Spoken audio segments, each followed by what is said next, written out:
Bismillahirrahmanirrahim. Assalamualaikum warahmatullahi wabarakatuh. Innal hamdalillah nahmaduhu wa nasta'inuhu wa nastaghfiruh wa na'udzu billahi min shururi anfusina wa min sayyiati a'malina. May yahdihillahu fala mudilla lahu wa may yudlil fala hadiya lahu. Asyhadu an la ilaha illallah wahdahu la syarika lah wa asyhadu anna Muhammadan abduhu wa rasuluh. Ya ayyuhalladzina amanu taqullaha haqqa tuqatih wa la tamutunna illa wa antum muslimun. Ya ayyuhan nasu taqu rabbakum alladzi khalaqakum min nafsin wahidah wa khalaqa minha zawjaha فبث منهما رجالا كثيرا ونساء واتقوا الله الذي تساءلون به والأرحام إن الله كان عليكم رقيبا يا أيها الذين آمنوا اتقوا الله وقولوا قولا سديدا يصلح لكم أعمالكم ويغفر لكم ذنوبكم ومن يطع الله ورسوله فقد فاز فوزا عظيما. أما بعد فإن أصدق الحديث كتاب الله وخير الهدي هدي محمد صلى الله عليه وسلم وشر الأمور محدثاتها وكل محدثة بدعة وكل بدعة ضلالة وكل ضلالة في النار. اللهم إنا نسألك علما نافعا. Ya Allah, kami memohon kepada Engkau ilmu yang bermanfaat wa rizqan thayyiba, dan rezeki yang baik, wa amalan mutaqabbala, dan amal yang diterima. Alhamdulillah, kita bersyukur kepada Allah SWT. Pagi ini dapat kita kembali bertemu untuk meneruskan kuliah kita dengan mengambil faedah daripada buku Pintar Ilmu Tauhid yang merupakan kompilasi fatwa dan risalah Fadilatul Syekh Muhammad bin Shalih Al-Utsaimin rahimallahu ta'ala, yang disusun oleh Abu Fadli Rabbani hafizahullah ta'ala. Yang kitab ini diterbitkan oleh Media Tarbiyah, cetakan yang pertama 1440 Hijrah, bersamaan dengan April 2019. Sebuah kitab yang membahaskan tentang khusus hal yang terkait tentang ilmu tauhid ataupun ilmu akidah, yang memuatkan 12 bab ataupun 12 perbahasan, yang dimulai dengan bab yang pertama iaitu pengertian ilmu tauhid, dan diakhiri dengan bab yang ke-12, fenomena kesyirikan dari zaman ke zaman.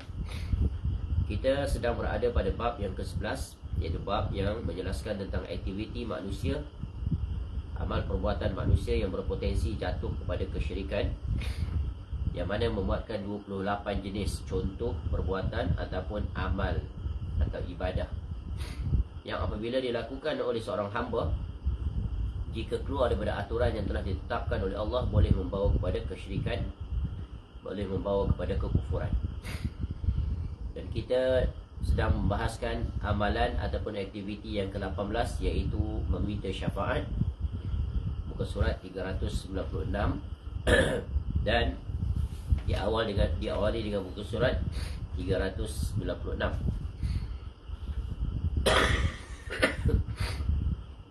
Dan berakhir pada muka surat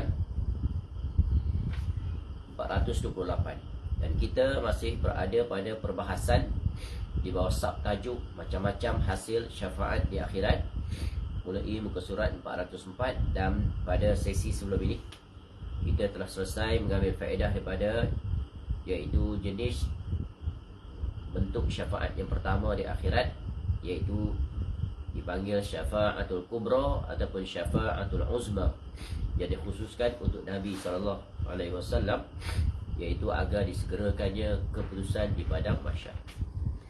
Baik, untuk pagi ini, untuk pertemuan pada pagi ini, kita akan meneruskan iaitu jenis yang kedua pada muka surat 410, iaitu syafaat untuk dibukakan pintu syurga. Berkata Syekh rahimahullah, telah diriwayatkan daripada sahabat Anas bin Malik radhiyallahu anhu, ia berkata, Rasulullah sallallahu alaihi wasallam bersabda, "Ati babal jannati yaumal qiyamah fa astaftih fa yaqulul khazin man anta Fa'aqul Muhammad, fayaqul bika umirtu la aftahu li ahadin qablak. Aku, kata Nabi SAW, mendatangi pintu syurga pada hari kiamat kelak. Maka aku minta agar pintunya dibukakan. Lalu penjaganya bertanya, yakni malaikat yang menjaga pintu syurga bertanya, siapakah engkau? Aku menjawab, Muhammad. Lalu penjaga itu berkata, untukmu aku diperintahkan, ya, aku tidak akan membukanya untuk seseorang pun sebelum dirimu. Jadi sebagaimana yang telah kita ketahui dalam perbahasan tentang tentang syurga, ya, Nabi SAW telah menjelaskan bahawa syurga ini memiliki pintu, dan ada 8 pintu. Dan pintu syurga ini hanya akan dibuka, ya, untuk orang yang pertama yang memasukinya, tak lain dan tak bukan adalah Rasulullah SAW dan umatnya. Jadi pintu syurga akan dibuka, ya, dengan diawali oleh Nabi SAW, kemudian diikuti oleh Abu Bakar As-Siddiq radhiyallahu anhu, dan kemudiannya umat Nabi SAW, barulah umat-umat yang lain yang akan memasukinya. Jadi ini adalah di antara keistimewaan khusus Nabi SAW, yaitu, ya, syafaat, yaitu agar dibuka pintu syurga. Jika Nabi SAW tidak memohonnya, maka pintu syurga itu tidak akan dibuka, maka tertutuplah bagi umat-umat yang lainnya untuk memasukinya. Maka Nabi SAW diberikan keistimewaan dan keizinan oleh Allah Ta'ala memohon agar dibukakan pintu syurga. Baik, itu syafaat khusus untuk Nabi SAW. Yang ketiga, jenis syafaat yang ketiga, diangkatnya darjat seseorang di syurga. Diriwayatkan daripada Ummul Mukminin Ummu Salamah radhiyallahu anha bahawasanya Nabi SAW pernah berdoa untuk Abu Salamah radhiyallahu anhu ketika ia wafat. Beliau SAW mengucapkan, Allahumma ighfir li Abi Salamah warfa' darajatahu fil mahdiyyin wakhlufu fi aqibihi fil ghabirin waghfir lana walahu ya rabbal alamin wafsah lahu fi qabri wa nawwir lahu fi. Ya, Nabi SAW berdoa untuk Abu Salamah radhiyallahu anhu, salah seorang sahabat Nabi SAW. Ya Allah, ampunilah Abu Salamah, angkatlah darjatnya di kalangan orang-orang yang mendapatkan petunjuk. Berilah ia pengganti sepeninggalannya dari anak keturunannya. Berilah ampunan kepada kami dan kepadanya, ya Rabb semesta alam. Dan berilah kelapangan padanya di dalam kuburnya, dan terangilah ia di dalam. Dikatakan bahawa syafaat seperti ini hanya khusus bagi Nabi SAW. Dan ada pula yang mengatakan bahawasanya syafaat seperti ini tidak khusus bagi beliau sallallahu alaihi wasallam. Akan tetapi beliau SAW berada di posisi terdepan. Jadi doa Nabi SAW ini, iaitu meminta agar Abu Salamah diangkat darjatnya nanti di syurga. Ya, tentunya kerana ada keistimewaan yang tertentu. Alhamdulillah. Jadi ini juga adalah khusus untuk Nabi SAW, dan ya juga untuk selainnya, sebagaimana pendapat para ulama. Syafaat yang keempat, diringankannya azab neraka bagi Abu Talib. Ini juga khusus untuk Nabi SAW. Sebagaimana kita tahu, Abu Talib adalah bapa saudara Nabi SAW yang besar jasanya di dalam yang membesarkan Nabi SAW, menjaga, melindungi, menumpahkan seluruh kasih sayangnya, mengahwinkan Nabi SAW dengan Khadijah binti Khuwailid radhiyallahu anha, dan berbagai lagi jasanya yang tak terhitung. Namun dia mati dalam keadaan kafir. Telah diriwayatkan daripada sahabat Al-Abbas bin Abdul Muttalib radhiyallahu anhu bahawa ia pernah berkata, Al-Abbas adalah salah seorang daripada dua bapa saudara Nabi SAW yang masuk Islam. Ada 4 bapa saudara Nabi SAW. Keberadaan mereka ketika mana Nabi SAW masih hidup dan diangkat menjadi Rasul. Duanya Islam, iaitu Al-Abbas bin Abdul Muttalib yang meriwayatkan hadis ini, dan Hamzah bin Abdul Muttalib. Adapun yang kafirnya adalah iaitu Abu Lahab dan Abu Talib yang sedang dibicarakan pada hadis ini. Wahai Rasulullah, apakah ada sesuatu yang bermanfaat yang engkau berikan kepada Abu Talib?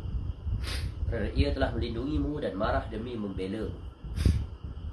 Jadi yang bertanya adalah bapa saudara Nabi SAW yang Muslim, Al-Abbas, ayah kepada Ibnu Abbas radhiyallahu anhu, Abdullah bin Abbas, iaitu sepupu Nabi SAW yang ayahnya adalah Al-Abbas yang Islam. Jadi dua-duanya Islam. Adapun Abu Jahal, Abu Lahab Abu Lahab dia kafir. Bahkan dia di antara penentang Nabi SAW yang paling terkedepan. Abu Talib walaupun dia tidak Islam, dia kafir, namun dia tidak bersikap seperti Abu Lahab. Bahkan dia berlawanan arah. Seorang yang sangat menyayangi Nabi SAW, melindungi, membesarkan, galang ganti bagi ayahnya yang telah meninggal, Abdullah bin Abdul Muttalib. Ketika Abu Talib nak mati, Nabi SAW datang menziarahinya dan menyeru agar bapa saudaranya mengucapkan syahadah, iaitu mentalkinkan kalimah la ilaha illallah. Sebagaimana dalam hadis disebutkan, Nabi SAW mengucap, menyebutkan kepada di telinga di sisi bapa saudaranya, ya ammi, wahai pakcikku, kul, katakanlah, ucapkanlah la ilaha illallah, kalimatan uhaju laka biha indallah. Dengan kalimah ini nanti aku akan jadikan dia hujah untukmu di sisi Allah Ta'ala. Namun apa yang berlaku pada masa yang sama, adanya Abu Jahal dan seorang lagi sahabatnya yang kafir, muka kaum musyrik. Lalu mereka menimpali ucapan Nabi SAW itu. Mereka juga mentalkinkan Abu Talib juga dengan ucapan, atarghabu an millati Abdul Muttalib, adakah engkau benci terhadap agama Abdul Muttalib? Dan begitulah Nabi SAW mengulang-ulang, mereka juga mengulang-ulang. Dia saling buat seruan. Dan akhirnya Abu Talib mati dalam keadaan tidak mengucapkan kalimah la ilaha illallah, sehingga menyebabkan Nabi SAW sangat sedih. Sedih Nabi SAW. Tentu sebab kesedihan yang paling besar adalah apa?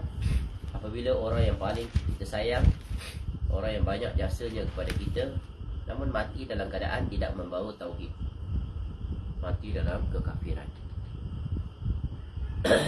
Dan Nabi SAW dalam peristiwa ini ingin memohon keampunan buat Abu Talib kepada Allah Ta'ala, namun Allah larang. Pada ayat 113 daripada surah At-Taubah, surah yang ke-9, Allah menyebutkan,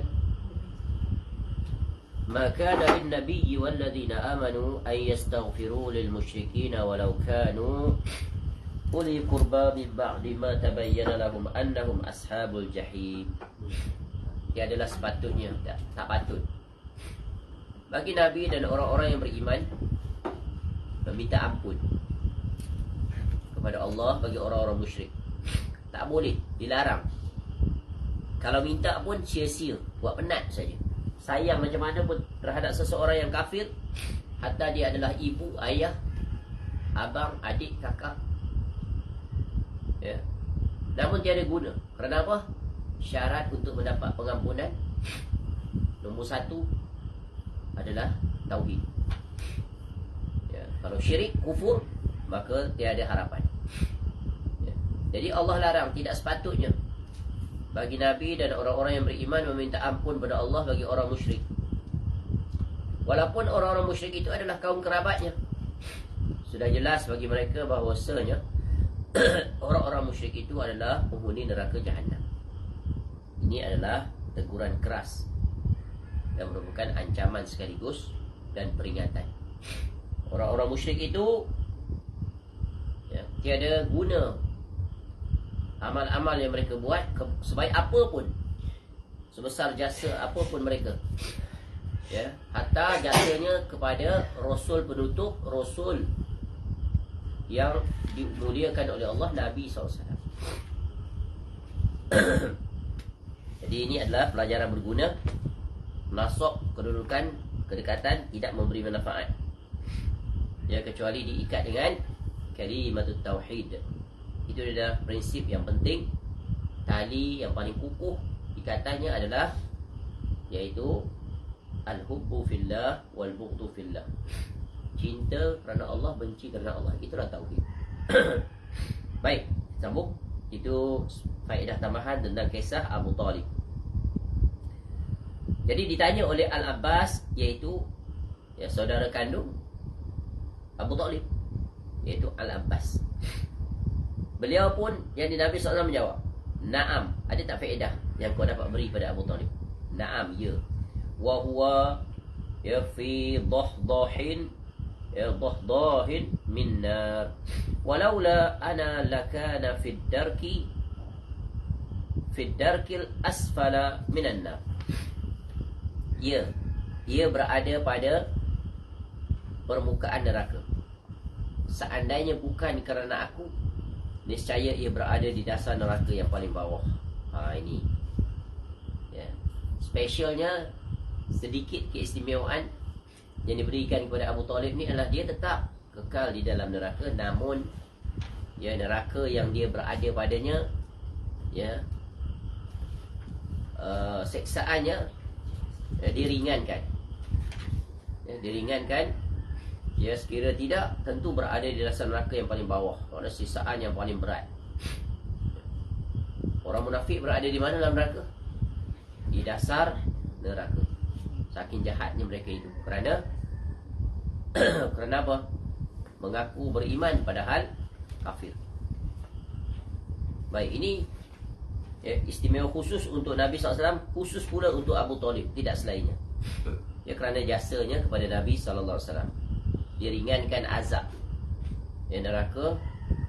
Dan diriwayatkan daripada sahabat Abu Sa'id Al-Khudri radhiyallahu anhu bahawasanya Abu Talib pernah disebut-sebut di sisi Rasulullah SAW. Maka beliau SAW bersabda, "La'allahu tanfu'uhu syafa'ati yaumal qiyamah." Barangkali, mudah-mudahan syafaatku pada hari kiamat nanti berguna baginya.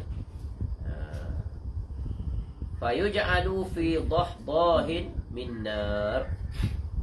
Bagaimana syafaat Nabi SAW berguna? Iaitu kemudian maka dia diletakkan di permukaan neraka. Ya balughu ka'baihi yaghli minhu dimahu.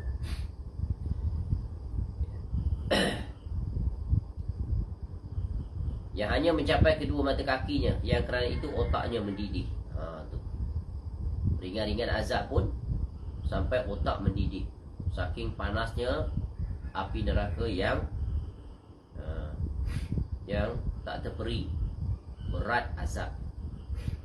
Ini khusus untuk Abu Talib yang ada jasa pada Nabi SAW. Ini khusus kes, tidak boleh dikiaskan pada yang lain. Hanya satu saja untuk Abu Talib, bapa saudara Nabi SAW. Jenis syafaat yang kelima, iaitu dikeluarkan daripada neraka.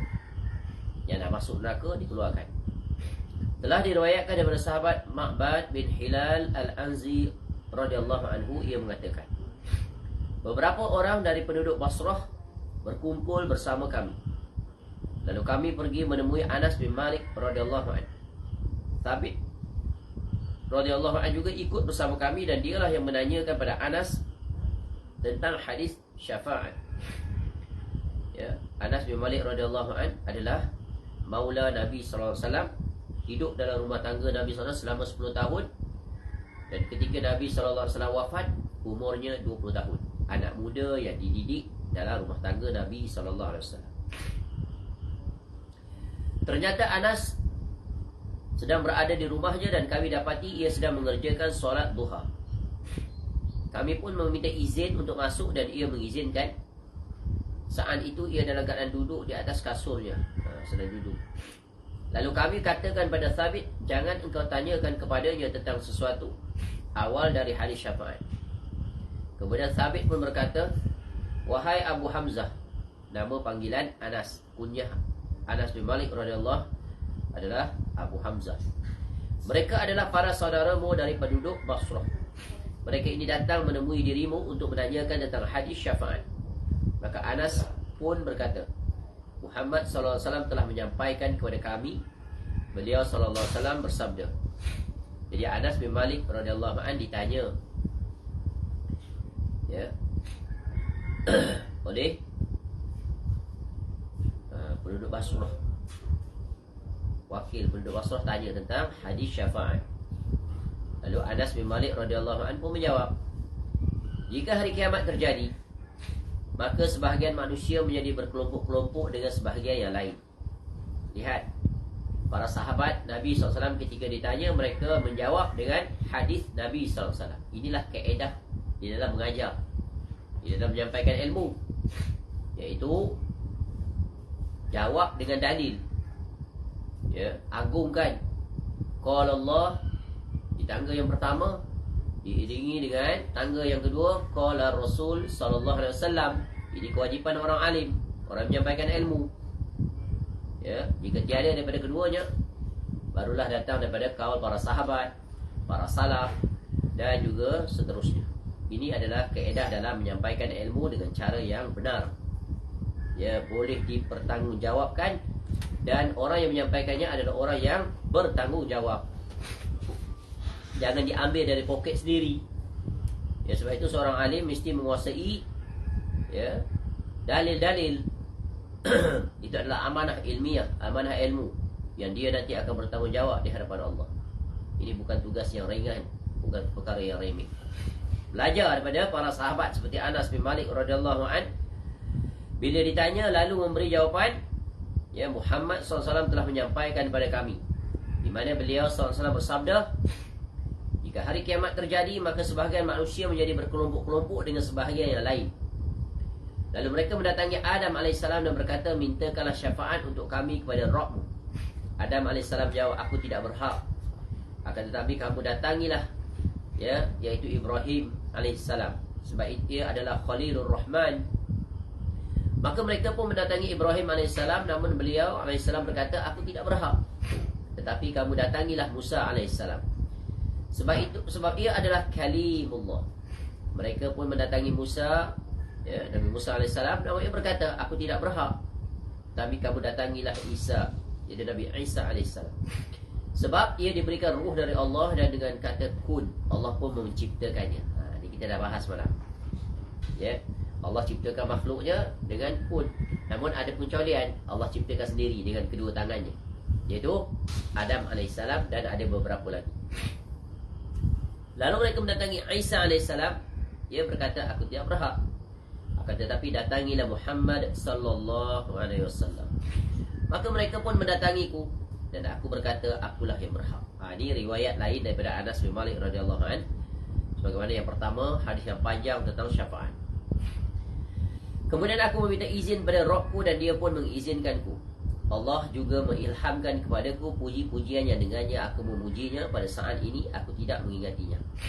Lalu aku memujinya dengan pujian-pujian itu, dan aku menyukur sujud kepadanya. Lalu dikatakan, ya Muhammad, irfa' ra'sak wa qul yusma' wasal tu'tah washfa' tushaffa. Wahai Muhammad, angkat kepalamu, bicaralah, niscaya didengar. Mintalah, niscaya diberi. Dan mintalah syafaat, niscaya engkau diberi syafaat. Kemudian aku berkata, ya Rabb, umatku. Lalu dikatakan, intalik fa akhrij minha man kana fi qalbihi mithqalu sya'iratin min iman. Pergilah, Ya, lalu keluarkanlah dari neraka siapa saja yang di dalam hatinya terdapat iman seberat biji gandum. Aku pun pergi dan melaksanakannya. Kemudian aku kembali dan memuji Allah dengan puji-pujian tersebut. Kemudian aku menyungkur sujud kepadanya. Jadi hadis ini memberikan faedah, iaitu tentang ada di antara penghuni neraka nanti yang telah masuk ke dalamnya. Kemudian Allah berikan izin kepada Nabi SAW untuk mengeluarkannya daripada neraka, iaitu dengan satu syarat: di dalam hatinya terdapat iman seberat biji gandum. Hadis ini dijadikan salah satu dalil bahawa orang-orang yang beriman, walaupun sebesar zarah imannya, dan iman itu tidak terbatal dengan kesyirikan, walaupun di dunia mereka melakukan pelbagai pelanggaran, dosa, namun dosa yang satu ini mereka tidak lakukan, iaitu masih selamat sejahtera iman mereka walaupun sebesar zarah, maka mereka tetap diberikan jaminan untuk masuk ke syurga akhirnya, sebagaimana yang dilakukan oleh Nabi SAW. Jadi menjadi faedah bahawa syarat mutlak untuk masuk syurga dan tidak kekal selama-lamanya di dalam neraka adalah iman. Sebab itulah iman adalah barang yang paling bernilai bagi seorang mukmin. Maka hendaklah kita menjaga iman ini dengan sebenar-benarnya agar jangan hilang daripada pemilik. Dan ini hanya dapat dijaga dengan ilmu. Sebab itu barang siapa yang membaca ayat-ayat Al-Quranul Karim dan memahaminya, maka mudah-mudahan kebarangkaliannya untuk selamat sangat besar dan cerah. Baik. Kemudian dikatakan, ya Muhammad, irfa' ra'sa wa qul yusma' wasal tu'tah washfa' tushaffa'. Wahai Muhammad, angkat kepalamu, bicaralah, nescaya didengar. Mintalah, nescaya diberi. Dan mintalah syafaat, nescaya engkau diberi syafaat. Lalu aku pun berkata, yang dikata Nabi SAW, ya Rabb, ummati, ummati. Wahai Rabbku, umatku, umatku. Iaitu betapa Nabi SAW sangat kasih, sayang, ingat kepada umatnya. Walaupun majoriti umat Nabi SAW, Nabi SAW tak pernah jumpa, betul kan? Tak pernah lihat, tak pernah bertemu, tak pernah bersama. Tapi Nabi SAW, Allah berikan satu sifat penyayang. Laqad ja'akum rasulun min anfusikum azizun 'alaihi ma 'anittum harisun 'alaikum bil mu'minina raufur rahim. Itu dalam surah At-Taubah ayat 128. Surah yang ke-9. Tentang 3 sifat Nabi SAW yang sangat agung, lagi mulia. Rujuk di situ. Allah pun berfirman, intalik فأخرج منها من كان في قلبه مثقال ذرة أو خردلة من إيمان فأخرجه. Pergilah dan keluarkanlah orang yang di dalam hatinya terdapat iman seberat zarah ataupun biji sawi. Aku pun pergi dan melaksanakannya. Setelah itu aku pun kembali dan memuji Allah dengan puji-pujian tersebut. Kemudian aku menyungkur sujud kepadanya. Setelah itu kemudian dikatakan, ya Muhammad, irfa' ra'sa wa qul yusma' wasal tu'tah washfa' tushaffa'. Wahai Muhammad, angkat kepalamu, bicaralah, nescaya didengar, mintalah, nescaya diberi, dan mintalah syafaat, nescaya engkau diberi syafaat. Lalu aku berkata, ya Rabbku, umatku, umatku. Maka Allah berfirman, ya sama seperti tadi, pergilah dan keluarkanlah, intalik فأخرج من كان في قلبه أدنى مثقال حبة خردل من إيمان فأخرجه من النار. Keluarkanlah siapa saja yang di dalam hatinya terdapat iman yang lebih ringan dari biji sawi. Kemudian keluarkanlah ia dari neraka. Aku pun pergi dan melakukannya. Hadis ini juga ada kaitan, boleh dikaitkan dengan hadis tentang akhir zaman, sebelum tegaknya kiamat.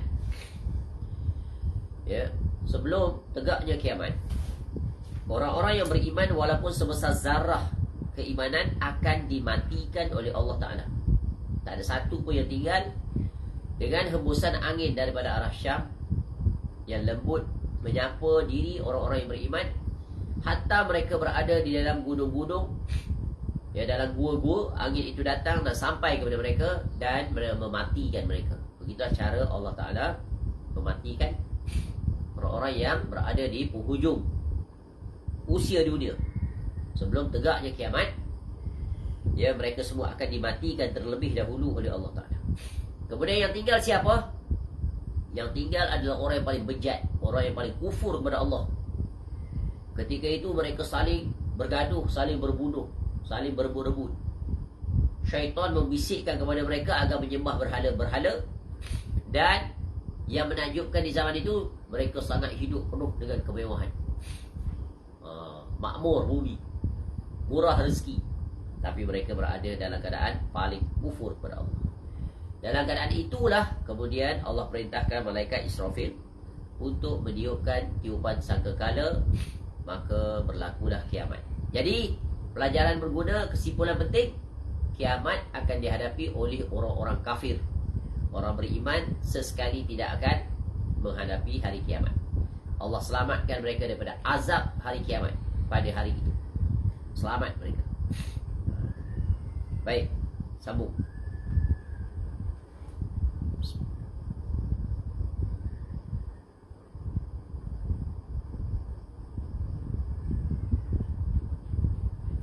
Ma'bad bin Hilal Al-Anzi radhiyallahu anhu meneruskan, yang meriwayatkan hadis ini.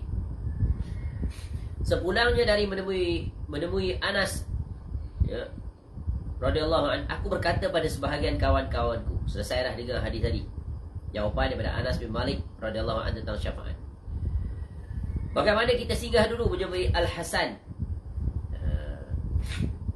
Ini Al-Hasan ini adalah Hasan Al-Basri rahimahullah, seorang tabi'in. Barangkali ia hendak menceritakan apa yang telah diceritakan oleh Anas bin Malik kepada kita. Kami pun menemuinya dan mengucapkan salam kepadanya. Beliau mengizinkan kami masuk.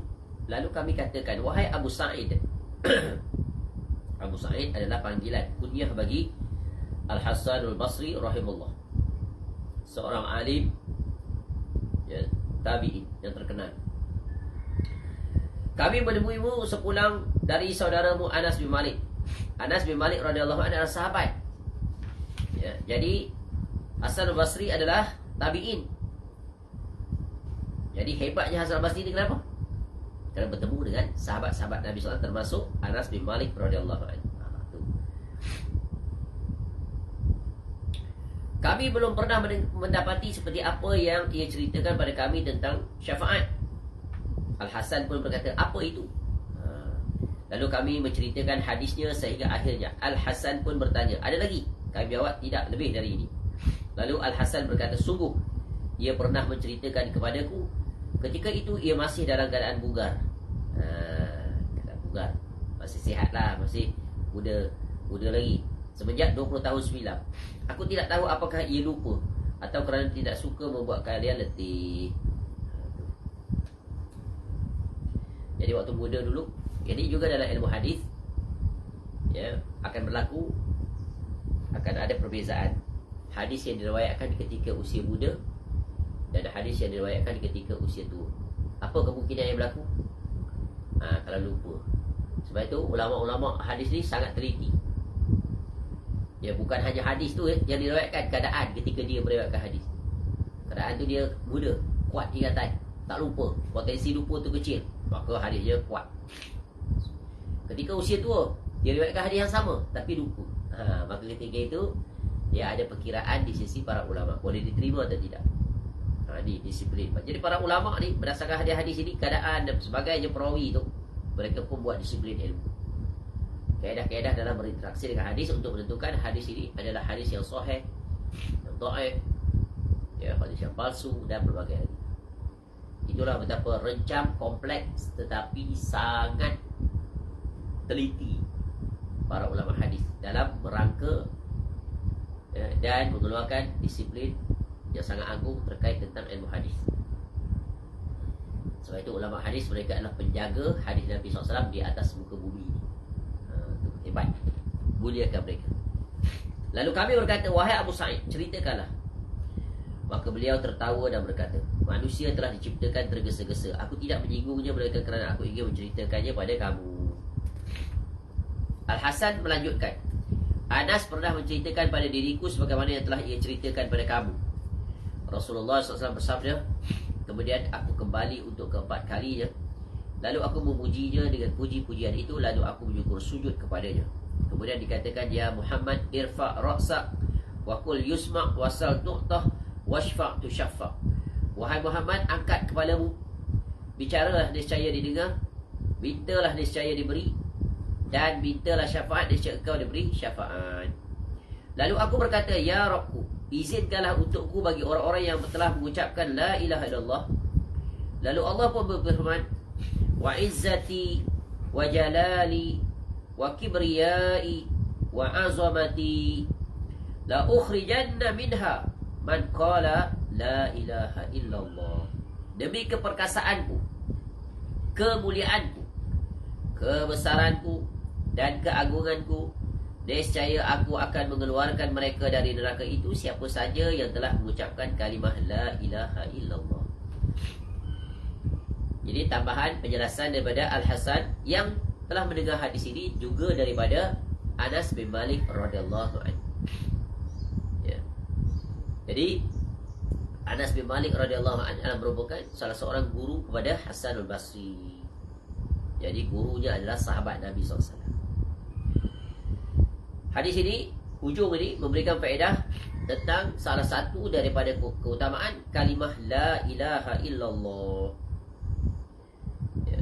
Iaitu orang yang masih ada di dalam hatinya kalimah la ilaha illallah, iman, iaitu dia tidak terbatal, maka baginya adalah syurga. Walaupun awalnya dihumbankan ke dalam neraka, namun untuk tempoh yang tertentu yang ditetapkan oleh Allah sesuai dengan kadar maksiatan yang mereka lakukan di dunia. Namun hendaklah kita letak pada diri kita, tidak sekali-kali ingin untuk dihumbankan ke dalam neraka, walaupun sesaat. Kerana kita tak akan sekali-kali sanggup untuk menahannya. Kerana sesaat di neraka tak sama dengan sesaat di dunia. Ya, bertahun-tahun, puluhan tahun. Ya. Itu ribuan tahun. Maka berdoalah kepada Allah agar segera masuk ke dalam syurga bila hisab, bila azab. Dapat catatan daripada arah kanan. Selesai 5 jenis syafaat yang Allah kurniakan. Ini adalah khusus buat Nabi SAW. Jadi di sini tidak dijelaskan tentang syafaat selain daripada Nabi SAW. Namun kita telah sebut pada pertemuan sebelum ini, ada 7 syafaat yang lain yang Allah kurniakan. Pertamanya syafaat kepada para malaikat, syafaat kepada para nabi-nabi alaihi wassalatu wassalam, syafaat kepada orang yang beriman, syafaat kepada para syuhada, syafaat anak-anak kaum muslimin, syafaat Al-Quran, dan syafaat puasa. Jadi ada 7. Ya. Baik, sekarang kita masuk pada tajuk. Subtajuk syarat utama meraih syafaat adalah bertauhid kepada Allah Ta'ala. Sebagaimana kita tahu tadi, ya, 3 perkara, 3 syarat untuk mendapat syafaat. Yang pertama adalah izin daripada Allah kepada pemberi syafaat agar dapat memberikan syafaat. Yang kedua adalah adanya redha Allah SWT kepada orang yang akan diberi syafaat. Dan yang ketiga, Allah Ta'ala tak akan redha kecuali orang yang bertauhid. Ini syaratnya ni. Jadi kitab ni dia tak susun, dia tak tulis secara setempat syarat-syarat syafaat. Ya, dia tak ada tajuk khusus syarat-syarat syafaat tu. Ya. Dia cuma sebut sini syarat utama meraih syafaat. Dan sebelum tu juga Syekh Rahimahullah sebut, iaitu tentang syafaat di akhirat adalah hak mutlak bagi Allah. Kemudian syafaat berlaku bagi orang yang Allah redai. Jadi kalau disempatkan, dia jadi 3 seperti yang telah kita nyatakan. Baik, syarat utama meraih syafaat adalah bertauhid kepada Allah Ta'ala. Diriwayatkan daripada sahabat Abu Hurairah radhiyallahu anhu bahawa ia pernah bertanya kepada Rasulullah sallallahu alaihi wasallam, siapakah orang yang paling berbahagia dengan bersyafaatmu kelak di hari kiamat? Rasulullah SAW menjawab, sungguh aku telah mengira, wahai Abu Hurairah, bahawa tidak ada seorang pun yang mendahuluimu bertanya kepadaku tentang hadis ini, kerana aku tahu betapa besar perhatianmu terhadap hadis. Hadis ini juga menjelaskan tentang keutamaan Abu Hurairah radhiyallahu anhu. Selalu tanya soalan-soalan yang baru, tak pernah ditanya oleh orang lain. Menunjukkan apa ni?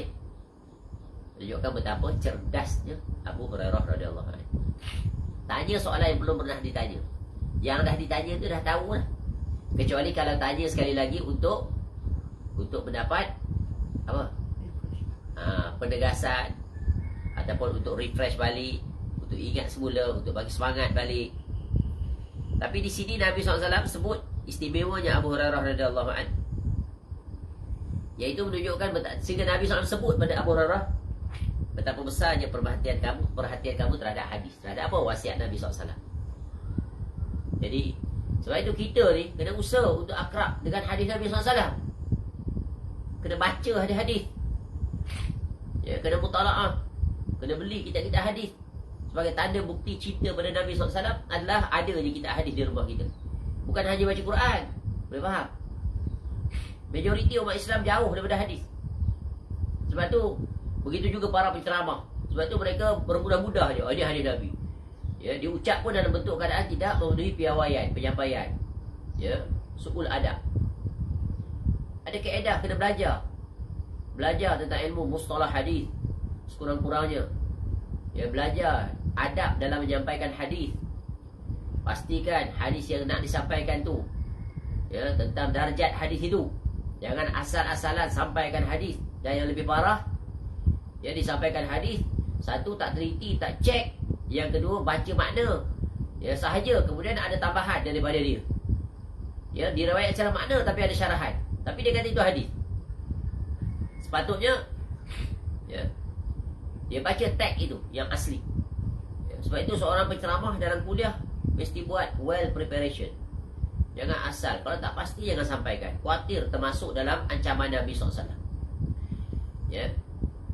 Bila kita mengataskan nama Nabi SAW, ada disiplinnya. Ya.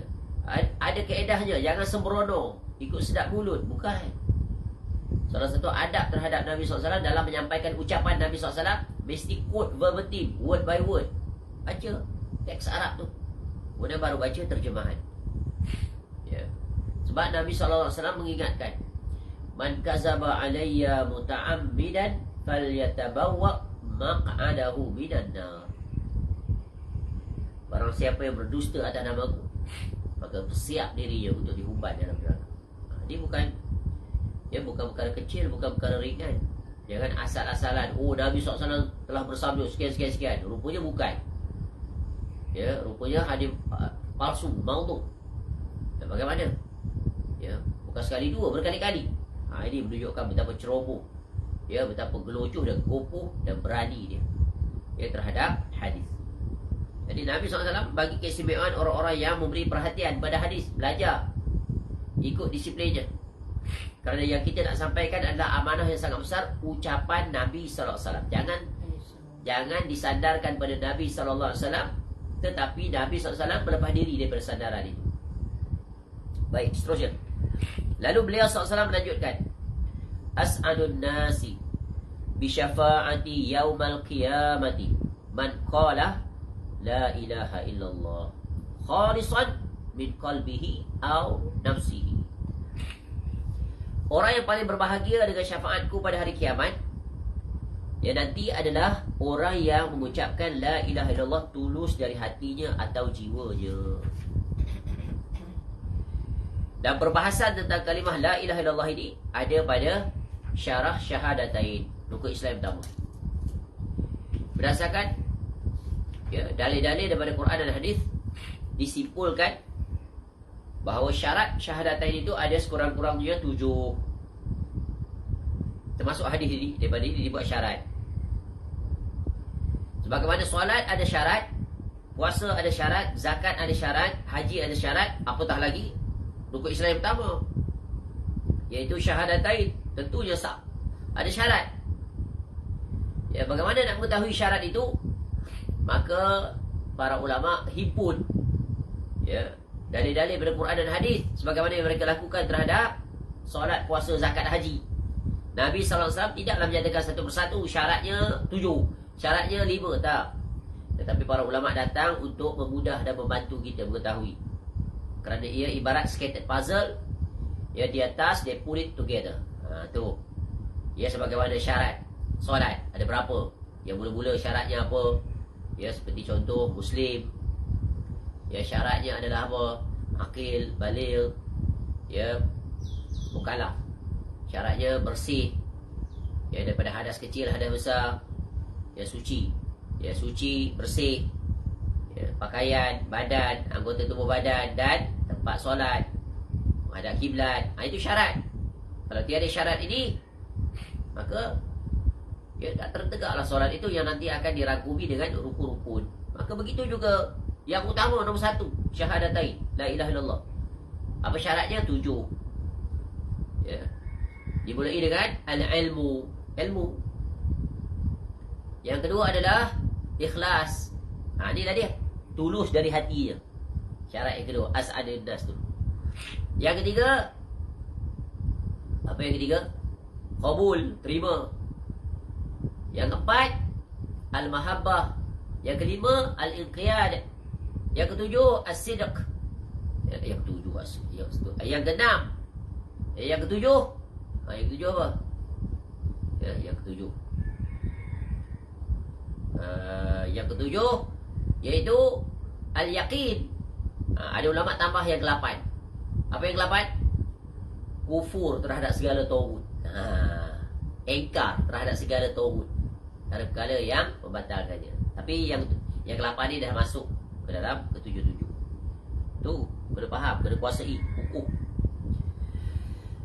Diriwayatkan juga dari sahabat Abu Hurairah radhiyallahu anhu, ia mengatakan bahawasanya Rasulullah SAW bersabda, likulli nabiyyin da'watun mustajabah, fata'ajjala kullu nabiyyin da'watah, wa inni ikhtaba'tu da'wati syafa'atan li ummati yaumal qiyamah, fahiya nailatun insyaallah. Man mata min ummati la yushriku billahi syai'a. Setiap Nabi memiliki doa yang dikabulkan. Maka setiap Nabi menyegerakan doanya. Dan sesungguhnya aku menyimpan doaku sebagai syafaat bagi umatku pada hari kiamat kelak. InsyaAllah syafaat itu meliputi siapa pun yang wafat dari umatku yang tidak menyekutukan Allah dengan sesuatu pun. Jadi keyword dia adalah tidak menyekutukan sesuatu apapun. Jadi pelajaran guna daripada hadis ini adalah wajib belajar tentang pembatal tauhid, iaitu syirik. Seseorang tak akan dapat selamat melainkan dia belajar. Wajib menuntut ilmu, wajib mempelajari tentang tauhid, dan wajib mempelajari tentang syirik. Barang siapa yang tidak menguasai kedua-duanya, maka kekhawatiran, potensi, kebarangkalian untuk dia jatuh ya ke dalam kesyirikan sangat besar sekali. Sebab itu kita sebut sebelum ini kaedah yang didatangkan oleh yang diambil kesimpulan daripada hadis Nabi SAW tentang pertanyaan Huzaifah radhiyallahu anhu. Ya. Para sahabat tanya tentang kebaikan, aku tanya tentang keburukan. Ya, bukan aku nak buat keburukan tu, tetapi agar aku tidak terjatuh dalam apa? Dalam keburukan itu. Kita faham? Ya, sebab itu ada kaedah. Ya, daripada itu timbullah kaedah. Ya, araftu syarra la li syarr, lakin ditawaqi. Aku mengetahui keburukan bukan untuk berbuat keburukan, tapi aku mengetahuinya agar aku tidak apa? Tidak terjatuh ke dalamnya, agar aku tidak berbuat. Jadi barang siapa yang tidak tahu tentang kesyirikan, maka potensi untuk dia jatuh ke dalamnya sangat besar. Sebagaimana yang telah kita uraikan sebelum ini. Baik, mari seterusnya. Dalam satu riwayat disebutkan bahawasanya sebahagian sahabat radhiyallahu anhu mengatakan bahawa, wahai Rasulullah, doakanlah kepada Allah supaya dia menjadikan kami termasuk orang yang mendapat syafaat. Maka beliau sallallahu alaihi wasallam pun bersabda, hiya likulli muslim Syafaat itu untuk setiap Muslim. Cumanya tadi kita sebut syafaat itu ada pelbagai jenis. Ya. Yang kita nak adalah syafaat yang paling istimewa apa? Syafaat masuk syurga, dia angkat darjat, dapat bersama Nabi SAW. Syafaat yang paling utama. Baik. Orang kafir dan orang musyrik tidak berhak menerima hasil daripada syafaat. Ya, Allah Subhanahu Wa Taala telah menetapkan bahawa orang-orang kafir tidak akan mendapatkan syafaat kelak di akhirat, sebaik apa pun di dunia. Orang kafir dia berbuat baik tak di dunia? Kadang-kadang lebih baik daripada orang Islam. Dari segi bantunya, dermanya. Orang kafir banyak tak kebaikan? Sangat banyak. Ya. Barangkali kita pun bekerja di syarikat yang dimiliki oleh orang kafir. Betul kan? Orang kafir tu sediakan pekerjaan untuk kita. Sepanjang usia sampai pencin kita bekerja. Ya, diberi gaji. Ya, diberi keistimewaan pelbagai. Disatuni bekerja je dengan baik. Nampak tak? Baik tak dia? Sangat baik. Tapi ya, baik mereka yang mendapat ganjaran di dunia. Allah bagi mereka murah rezeki dan pelbagai kesihatan. Namun tidak di negeri akhirat. Kerana syarat tak cukup dengan baik saja. Syarat mesti ada tauhid pada dirinya. Allah Ta'ala berfirman, "Fama tanfa'uhum syafa'atu syafi'in." Maka tidak berguna lagi bagi mereka, yakni orang-orang kafir itu, syafaat dari orang-orang yang memberikan syafaat. Surah Al-Mudaththir, surah ke-74 ayat 48. Ini dalil.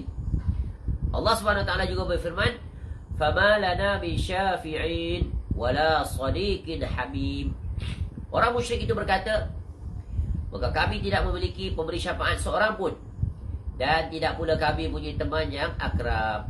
Surah Asy-Syu'ara, surah 26 ayat 100 hingga 101. Syekhul Islam Ibn Taymiyah rahimahullah berkata, tidak berguna sama sekali syafaat untuk orang-orang kafir, supaya mereka selamat dari neraka, dan tidak berguna permohonan ampun bagi mereka sedangkan mereka mati dalam kekafiran. Ya, sekalipun yang memohonkan syafaat itu merupakan manusia yang paling agung kedudukannya, sebagaimana yang telah kita sebut tadi. Contoh pada surah At-Taubah tentang apa? Tentang permohonan Nabi SAW untuk bapa saudaranya Abu Talib. Begitu juga tentang Nabi Ibrahim AS.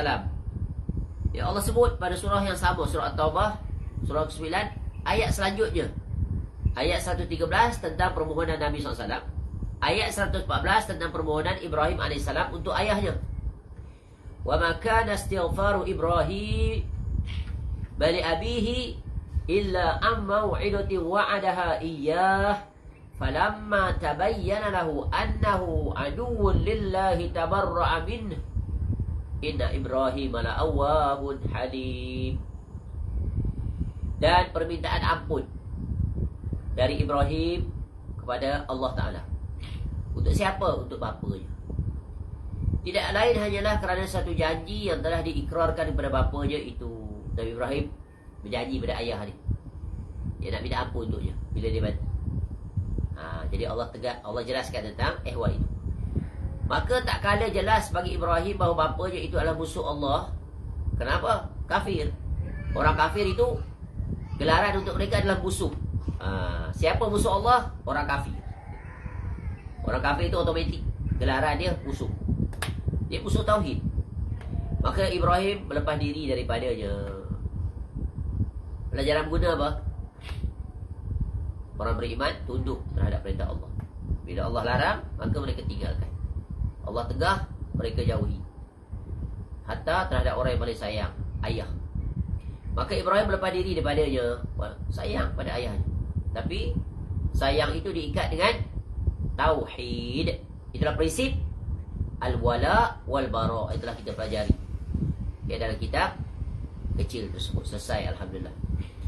Maka Ibrahim melepas diri daripadanya. Ya, Allah tegaskan tentang sifat Ibrahim, inna Ibrahim la'awwahun halim. Ibrahim adalah seorang yang sangat lembut hatinya, lagi penyantun.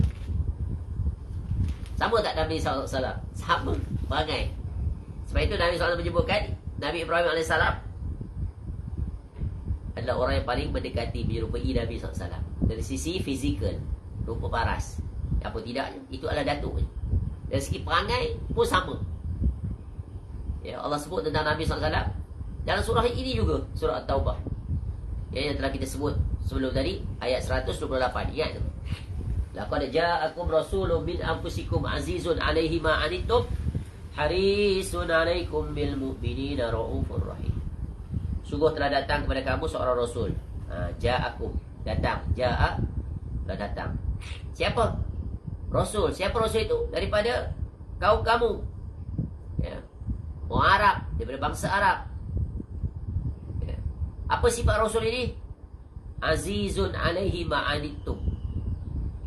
Rasa berat olehnya penderitaan kamu. Nabi SAW rasa kepayahan, keperitan umatnya. Ya, para sahabat dia yang diuji dengan kesulitan, kepayahan, kemiskinan, penderaan. Dia panggil apa ni? Dalam bahasa Inggeris dia panggil empathy. Put ourselves in others' shoes. We feel how they feel, what they feel, we feel. Faham? Ya. Inilah apa, excellence leader. Dia lah leader, pemimpin. Tak adalah rakyat susah, pemimpin senang. Tak. Sama-sama susah. Ya. Itu ibarat peribahasa orang tua. Berat sama dipikul, ringan sama dijinjing. Berdiri sama tinggi, duduk sama rendah. Itulah pemimpin yang merupakan pemimpin teladan mengikut acuan Al-Quranul Karim. Apa sifat yang kedua? Sangat menginginkan keimanan dan keselamatan bagimu. Harisun. Ya. Kemudian harisun, amat belas kasihan lagi penyayang terhadap orang mukmin. Harisun alaikum bil mu'minina ar-raufur rahim. Itu Nabi SAW. Baik, balik. Itu faedah tambahan. Jadi orang kafir, syafaat tiada manfaat bagi mereka. Kerana ketiadaan syarat at-tauhid. Allah Subhanahu wa taala juga berfirman, "Fama lana min syafi'in wala sadiqin hamim." Sudah itu. Bawah. Jadi Syekhul Islam Ibnu Taimiyah rahimahullah berkata, tidak berguna sama sekali syafaat untuk orang-orang kafir supaya mereka selamat dari neraka. Dan tidak berguna permohonan ampun bagi mereka sedangkan mereka mati dalam kekafiran. Sekalipun yang memohonkan keampunan syafaat itu merupakan manusia yang paling agung kedudukannya. Tidak ada yang memohonkan syafaat yang lebih agung dari Rasulullah SAW. Kemudian Al-Khalil Ibrahim alaihissalam.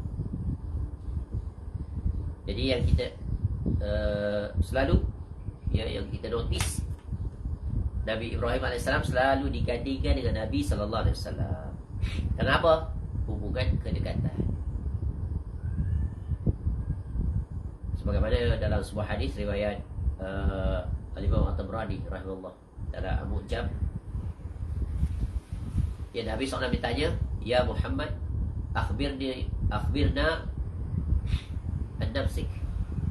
Kabarkan kepada kami ya Rasulullah tentang kau. Para sahabat tanya. Lalu apa jawab Nabi SAW? Ana da'watu Ibrahim wa bushra Isa alaihissalam.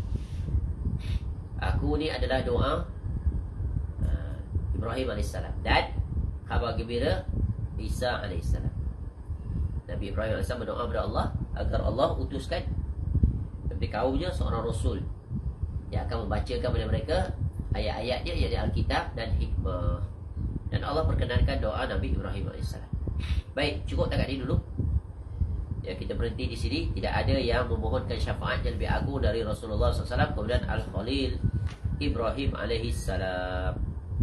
InsyaAllah kita akan sambung nanti jam 11.30 pagi. Penjelasan selanjutnya tentang syafaat. Wallahu a'lam.